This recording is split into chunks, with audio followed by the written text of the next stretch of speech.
Welcome to educate software. आज मैं लेके आया हूँ कि कुछ डाउट्स क्लियर करने के लिए कुछ को डाउट्स थे कि हमें जो बेनिफिट है ओल्ड टैक्स रेजिम में बेनिफिट मिलेगा कि न्यू टैक्स रेजिम में ज़्यादा बेनिफिट मिलेगा, और ये दोनों होते क्या है टैक्स रेजिम्स। ओल्ड टैक्स क्योंकि पहले जो था सिंपल था, एक ही टैक्स स्ट्रक्चर में काम होता था, एक ही स्लैब होता था, उसी स्लैब के बेस पे हम कैलकुलेट करते थे अपनी इनकम। अब इस बार एक नया टैक्स रेजिम लेके आए हैं, न्यू टैक्स रेजिम जिसको कहते हैं। यानी कि अगर किसी ने सेविंग्स नहीं की, अगर वो सेविंग्स नहीं करना चाहते और अपना वो टैक्स बचाना चाहते हैं या कम कर रखना चाहते हैं, तो वो न्यू टैक्स रेजिम में जा सकते हैं। अब वो कैसे होता है वो एक बार आपके सामने आपके साथ बैठ के डिस्कस करेंगे। ओके, तो सबसे पहले आप स्लैब देख लीजिए। ओल्ड टैक्स रेजिम और न्यू टैक्स रेजिम के स्लैब में क्या डिफरेंस है और स्लैब क्या है। अप टू 2.5 लाख की जो इनकम है ओल्ड टैक्स रेजिम और न्यू टैक्स रेजिम में सेम है, यानी कि कोई टैक्स नहीं है। ओके, अगर इनकम आपकी 2.5 से 5 लाख है तब भी आपकी ओल्ड टैक्स रेजिम और न्यू टैक्स रेजिम में सेम है, जिसमें कोई टैक्स नहीं लगेगा आपका। ओके, पर यदि आपकी 5 लाख से ज़्यादा इनकम है तो आपका न्यू टैक्स रेजिम में टैक्स कैलकुलेट होगा 5% के हिसाब से, जबकि ओल्ड टैक्स रेजिम में कैलकुलेशन जो 5 लाख से अबव है उस पर कैलकुलेशन होगी, यानी कि 5 लाख तक कोई टैक्स नहीं लगेगा। एक तो ये डिफरेंस है ओल्ड टैक्स रेजिम और न्यू टैक्स रेजिम में। ओके, ये देखिए यहाँ पे 2.5 लाख है, यहाँ पे 0 है और यहाँ पे 5% टैक्स लगेगा। अगर आपकी इनकम 5 लाख से अबव है, यानी कि 5 लाख 10,000, 6 लाख या 7 लाख है, तो आपका 2.5 लाख से 5 लाख के बीच का जो गैप है उस पर भी आपको 5% के हिसाब से टैक्स देना होगा। ओके, अब आप बात करते हैं 5 लाख से 7.5 लाख के स्लैब में अगर आप आते हैं तो उस पर कितना टैक्स पड़ेगा। अगर आप ओल्ड टैक्स रेजिम के हिसाब से जाते हैं, जिसके अंदर आपको एग्जम्पशन लेना चाहते हैं, डिडक्शन या एग्जम्पशन लेना चाहते हैं, तब आपका ओल्ड टैक्स रेजिम के अंदर जो टैक्स है वो 20% के हिसाब से लगेगा, जबकि न्यू टैक्स रेजिम में 10% के हिसाब से सिर्फ लगेगा। ओके, अब आपको ये लग रहा है कि इसमें ज़्यादा बेनिफिट है, पर ऐसा नहीं है। ओके, अगर आपकी सेविंग्स अच्छी है, एग्जम्पशंस आप लेना चाहते हैं ज़्यादा, तो आपको ओल्ड टैक्स रेजिम में ही बेनिफिट मिलेगा। वो कैसे, मैं प्रैक्टिकल आपको करके दिखाऊंगा। ओके, उसके बाद नेक्स्ट है आपका 7.5 लाख से 10 लाख के बीच में अगर आपकी इनकम है, तो आपका जो स्लैब है वो ओल्ड टैक्स रेजिम में 20% और न्यू टैक्स रेजिम में 15%। इसमें भी आपको लग रहा है कि आपका 20% जो है वो ज़्यादा इंस्टेड ऑफ 15%। ओके, तो इसकी कैलकुलेशन साथ ही अभी करेंगे साथ में ही। अब बात करते हैं, अगर आपकी इनकम 10 लाख से 12.5 लाख है तो आपकी ओल्ड टैक्स रेजिम में टैक्स 30% है और न्यू टैक्स रेजिम में 20%। 10% का गैप है, पर वो एक्चुअल में गैप मैं आपको बताऊंगा कि कहाँ से कवर होता है। ओके, जिसके अंदर आपको न्यू टैक्स रेजिम में ज़्यादा टैक्स पड़ेगा, ओल्ड टैक्स रेजिम में कम टैक्स पड़ेगा। ओके, अब आपकी इनकम अगर 15 लाख से अबव है तो टैक्स दोनों का सेम है 30% के हिसाब से। ओके, ओल्ड टैक्स रेजिम में एग्जम्पशंस हैं और डिडक्शंस हैं, वो आप ले सकते हैं, जबकि न्यू टैक्स रेजिम में एग्जम्पशन और डिडक्शन नहीं ले सकते। ओके, ऐसा नहीं है कि न्यू टैक्स रेजिम में कोई भी एग्जम्पशन या एग्जम्पशन नहीं है। तो अगर आप बात करेंगे, जैसे आपका पीएफ है, पीएफ का आपका जो अगर आप 5 साल बाद विड्रॉ करते हैं तो उस जो विड्रॉल की अमाउंट है वो एग्जेम्प्ट होती है न्यू टैक्स रेजिम में भी। ओके, तो इसी तरह अगर आपकी LIC की आपने मनी बैक पॉलिसी ले रखी है और आपको एवरी 5 ईयर या 10 ईयर में अंदर आपको कोई मनी बैक आती है, तो वो भी एग्जेम्प्ट होती है न्यू टैक्स रेजिम में भी। ओल्ड में तो है ही है, न्यू टैक्स रेजिम में भी एग्जेम्प्ट होती है। तो यानी कि कुछ ऐसी एग्जम्पशंस हैं जो कि न्यू टैक्स रेजिम में भी एप्लीकेबल है, जिसकी मैं आपको एक सेपरेट वीडियो आपको बना के दूंगा। ओके, अब हम बात करते हैं स्लैब के हिसाब से, कैलकुलेशन के हिसाब से कि हमें कौन से टैक्स रेजिम बेनिफिट होती है। ओके, अब ये इनकम टैक्स कैलकुलेटर है जो हमने एक्सेल में लास्ट वीडियो में बनाया था। तो अगर आप की इनकम 0.0 से 2.5 लाख है तो आपका टैक्स जो है 0 है, जैसे कि हमने वहाँ पे पढ़ा था। ठीक है, स्लैब के अंदर। और अगर आपकी इनकम 2.5 लाख से 5 लाख है तो आपका 5% का ये जो कैलकुलेटर है ये न्यू टैक्स रेजिम के हिसाब से है। ओके, तो यानी कि अगर आपकी इनकम 15 लाख है तो हम 15 लाख की बात करते हैं। अगर 15 लाख आपकी इनकम है तो आपका टैक्स कितना बनेगा। 2.5 लाख से 5 लाख है तो 5% स्लैब के हिसाब से 12,500 टैक्स बना। 5 से 7.5 के हिसाब से 10% के हिसाब से 25,000 टैक्स बना।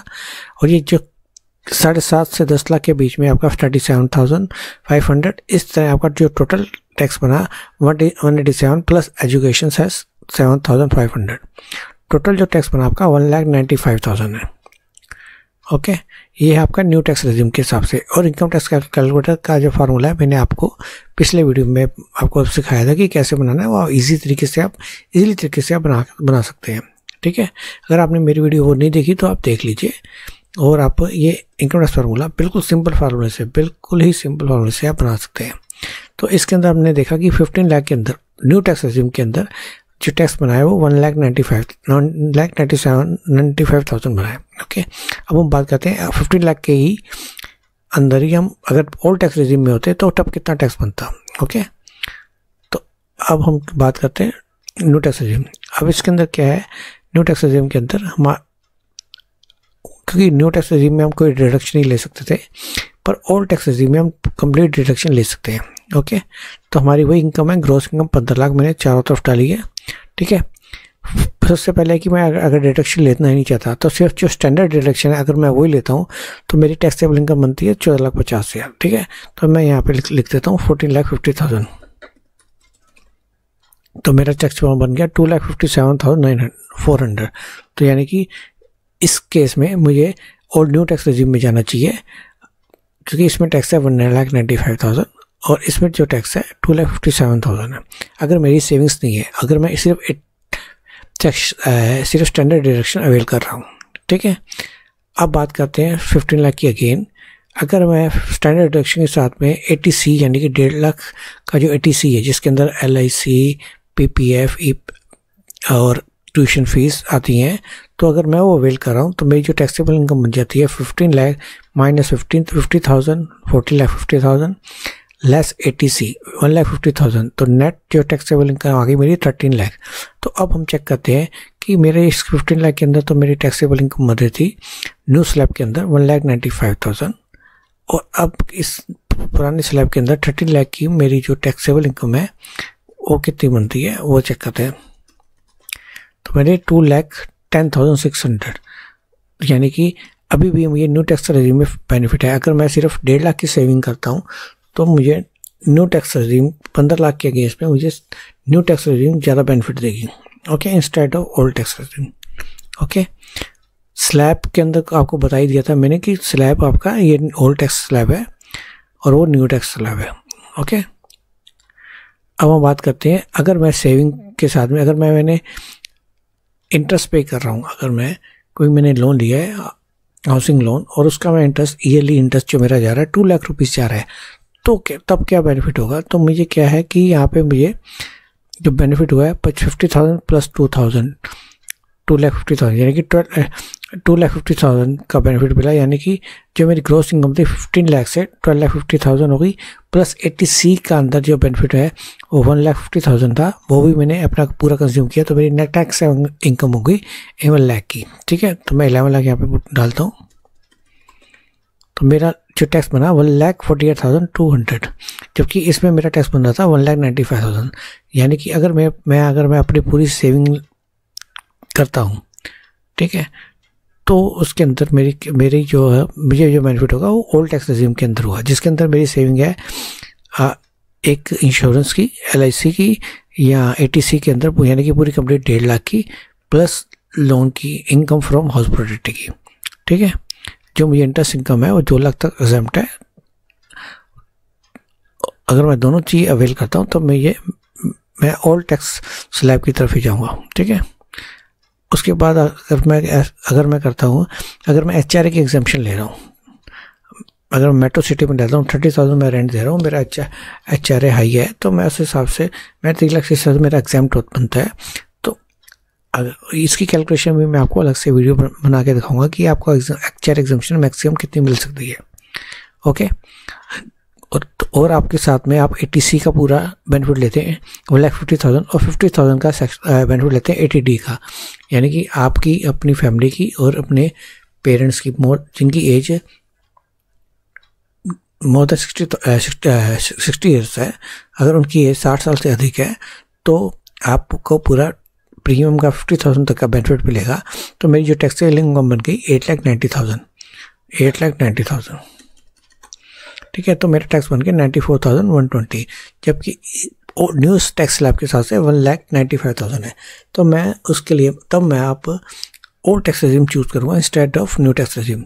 यानी कि अगर मैंने कोई सेविंग नहीं की तो मेरे लिए न्यू टैक्स रेजिम बेनिफिट है, अगर मैंने सेविंग की है और मैक्सिमम सेविंग की है तो मेरे लिए ओल्ड टैक्स रेजिम बेनिफिट है। ठीक है, और इसके साथ ही मैं आपको एक और चीज़ बताता हूँ, अगर आपकी इनकम 10 लाख तक की है, सैलरी आपकी 10 लाख तक की है, तो आपको कोई टैक्स नहीं पड़ेगा अगर आप पूरी प्लानिंग से सेविंग की है। अब वो कैसे, वो आपको मैं बताता हूँ। ठीक है,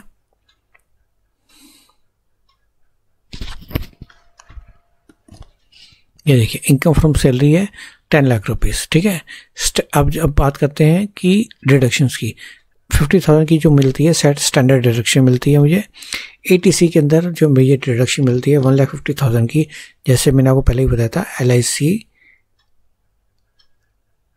और PF, ट्यूशन फी, अगर ये सब मिला के 1,50,000 बनती है तो मुझे इसकी पूरी छूट मिलती है।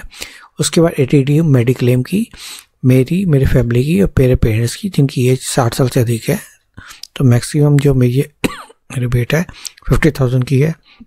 और सेक्शन 80CCD यानी कि 50,000, अगर मैं NPS की स्कीम में भी अगर मैं अपनी इन्वेस्टमेंट करता हूँ तो मुझे 50,000 तक की इन्वेस्टमेंट के अंदर मुझे रिबेट मिलती है। ठीक है, उसके बाद आता है सेक्शन 24 यानी कि आप इंटरेस्ट इनकम, यानी कि अगर मैंने हाउसिंग लोन लिया है उसके ऊपर जो इंटरेस्ट मैं पे करता हूँ ईयरली, तो मुझे 2 लाख का इंटरेस्ट जो है वो भी रिबेट, उसकी भी पूरी रिबेट है।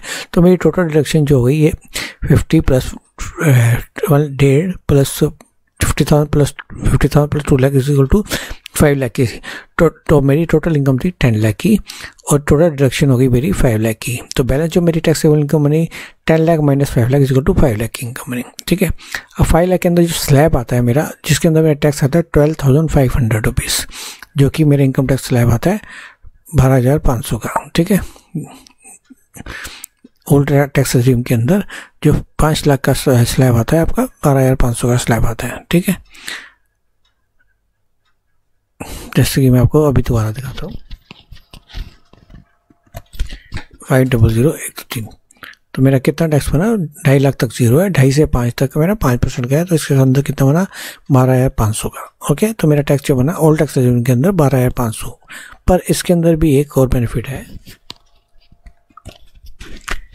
अगर मेरी इनकम 5 लाख तक है तो मुझे जो सेक्शन 87A वो हिट करेगा, उसका बेनिफिट मुझे मिलेगा। यानी कि अगर मेरी इनकम 5 लाख तक है तो मुझे 12,500 तक का इनकम टैक्स से रिबेट मिलेगी।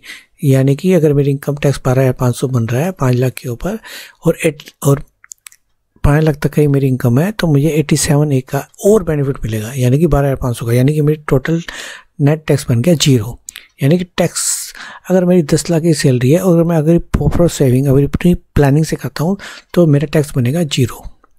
ठीक है, तो आपको अब इनकम टैक्स, एक तो आपको स्लैब पता लग गया ओल्ड टैक्स रेजिम के स्लैब और नए टैक्स रेजिम के स्लैब कौन से हैं।